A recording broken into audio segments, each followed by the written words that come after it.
Now, car production in the UK has continued to fall as manufacturers struggle with global supply chain problems.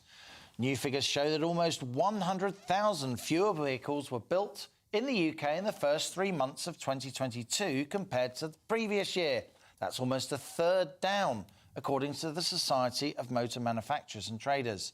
This is being linked to a global shortage of vital components for cars, including computer chips, semiconductors, and rising steel and energy costs. Joining me now from outside Richmond Hyundai car dealers in Guildford in Surrey is Fraser Brown. He's Managing Director at the car industry consultant Motorvise. And Jasmine Birtles is still with us here in the studio. Fraser, thanks a lot for joining us here on The Money. I mean, I hear anecdotal evidence that the price of second-hand cars is going up, the price of regular cars is going up. It's hard to get cars when you order them because of these ongoing global supply chain shortages. Is that the reality? Yeah, the reality of the situation is it's unprecedented times in the UK motor industry. It isn't a UK-based problem, though. It's a global supply chain issue. However, there are things that the UK government could do to make things more of a level playing field for car producers in the UK, because in the UK, energy costs make a third of our energy costs are made up by things like green tariffs and various other things that in other European countries, industry don't tend to have to pay that element of the energy cost. It's pretty incredible. A third down car manufacturing. Yeah. We were meant to be in the middle of a post-lockdown bounce back. Understandably, during lockdown, of course, manufacturing continued in lots of cases. But it seems the world economy is really struggling to get back into gear. Shipping costs, steel costs, it's still lingering. Yeah, and what really isn't helping, I think, obviously, Ukraine crisis, because we get a lot of components or elements for components from that region. Also, Shanghai port being completely quiet. Because of COVID? Yeah, I mean, goodness knows what level of components are just sitting by the waterside. But car prices certainly are worth, you can see them as an investment now.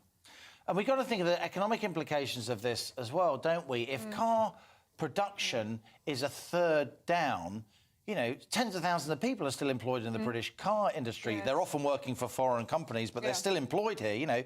Birmingham, the North East, these are still made in Wales. Lots and lots of cars, lots and lots of skilled blue-collar jobs, if you like. Lots of jobs that are often the mainstay of the town in which that factory is, that drive the local economy. You've got lots of jobs linked to those car-making jobs. If firms can't get hold of the components, they're going to have to start laying people off, putting production on a go slow. Well, they are, absolutely. I mean, essentially, as Fraser said, it's a global situation, and globally, politically, we need to get things moving again. Of course, the standoff with the Russia-Ukraine crisis is really not helping. Similarly, China just closing everything down. We need to get things moving.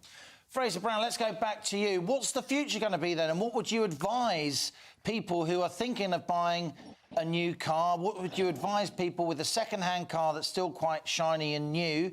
Should they be holding on to it? Well, right now, I believe if you're interested in changing your car, or let's think about those people that have got a PCP, where that means they've got a point in time where they've got to get out of their car, or they've got a lease coming to an end. You need to be moving quickly to get out into car dealerships to place an order, because it could take between 3 and 12 months to get your new car. So for consumers that have an endpoint on their current car, if you walk into a dealership now, many dealers will not engage with you if you need to change your car in the next 6 or 8 weeks, because they can't get one.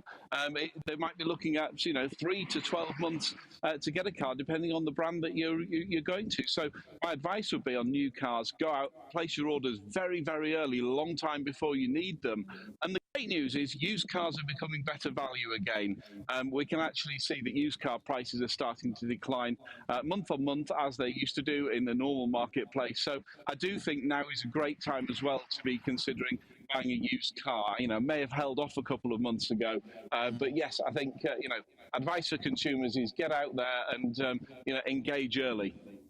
Fraser Brown, Managing Director at car industry consultant Motorvise, thanks a lot for joining us from Guildford in Surrey, and indeed MissMoneyMagpie.com, Jasmine Birtles. Great